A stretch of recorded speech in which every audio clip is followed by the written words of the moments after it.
Il ragazzo è curioso di tutto, nessuno riesce a mettergli il sale sulla coda. E lui come un uccello vola libero da un ramo all'altro dello scibile umano, magari con poco metodo, ma con straordinaria intelligenza. Il fatto è che il padre, o forse più propriamente il nonno, non riuscendo a fargli seguire la tradizione di famiglia e ad avviarlo agli studi giuridici, gli propone lo studio dell'abaco e dunque della matematica. Torneremo tra poco sulla matematica nella Toscana del Quattrocento. Per ora diciamo che anche in questo caso non c'è metodo nello studio dei numeri da parte di Leonardo. E sicuramente non c'è un gran maestro a guidarlo, ma lui ragazzo ci sguazza dentro con piacere nel mare della matematica, muovendo di continuo dubbi e difficoltà al maestro che ne insegnava bene e che spesso lo confondeva. Non bisogna trascurare questo interesse per la matematica e questa sua capacità di dominare la scienza dei numeri. Ma non è il suo solo interesse, lui è curioso di tutto e bravo in tutto. Ha un nell'occhio che è un piacere ascoltarlo. Ama la musica e suona la lira da lasciare incantati, ama il disegno e la pittura. Sa improvvisare in ciascuna delle arti che lo interessano. Ha il dono dell'intuizione. Per nessuna di queste dimensioni, tuttavia, può esserci un salto di qualità, li ha vinci, senza maestro e senza metodo. Inoltre scrive ancora Giorgio Vasari riferendosi a Leonardo.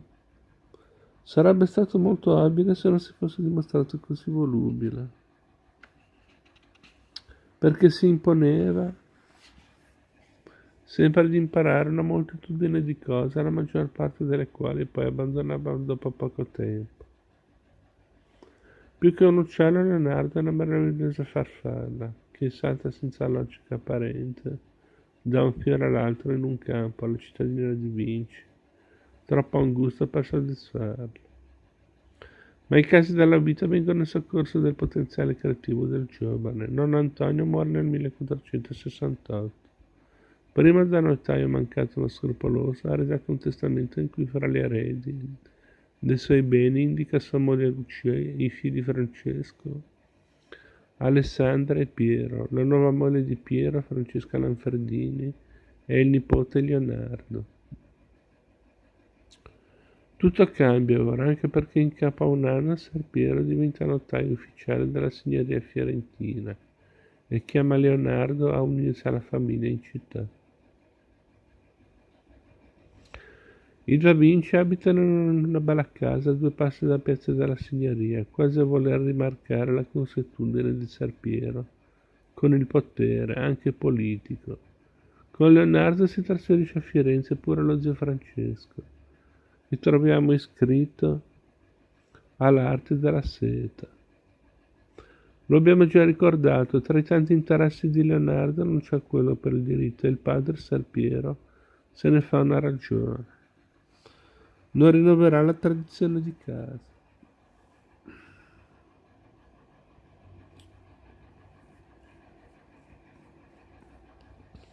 Leonardo non sarà notaio, ma il padre si accorge, e come non avrebbe potuto, che il ragazzo ha una predilezione per dirla con Vasari, per il disegnare e tilfare di rilievo, come cose che gli andavano a fantasia più da alcun'altra. Ma se è così dotato in tutte le discipline e appartiene a una famiglia benestante, è influente, perché non si iscrive allo Studium Generale, l'Università di Firenze? Fondato nel 1321 dalla Repubblica Fiorentina, l'Ateneo è diventato Università Imperiale con Carlo V. Poi, dopo alterne vicende, ha modificato i suoi statuti nel 1387. Da quel momento si è caratterizzata per 2 motivi: è la prima università in Europa occidentale a istituire una cattedra di greco ed è tra le prime autorizzate, con delibera del comune, a dissezionare cadaveri per aumentare la conoscenza anatomica. La possibilità è subito accolta dagli artisti, l'idea è che solo conoscendo in maniera profonda scientifica di Remoggio, il corpo degli animali e dell'uomo stesso, l'artista può rappresentare la realtà dei corpi. Troviamo un esempio delle applicazioni delle conoscenze anatomiche all'arte nel miracolo del cuore dell'Avaro, il rilievo con cui a iniziare dal 1446 il fiorentino Donatello decora la basilica di Sant'Antonio a Padova.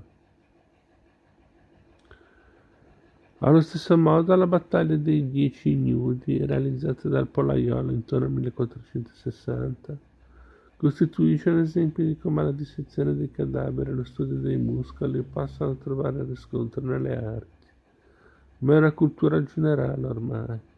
Il lavoro del Polaiolo influenza il Perugino, Michelangelo e lo stesso Leonardo.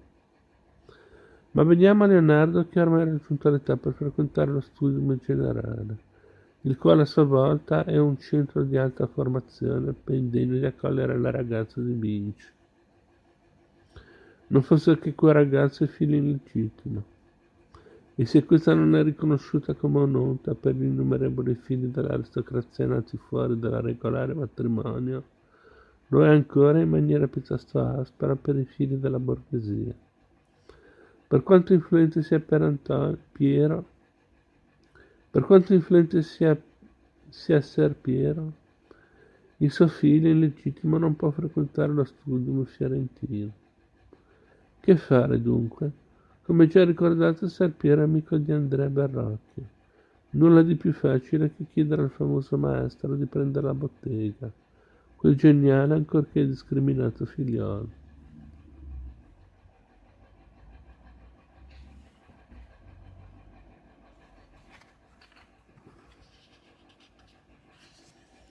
Il maestro, che forse in precedenza aveva effettivamente visto alcuni disegni del ragazzo, lo accoglie di buon grado.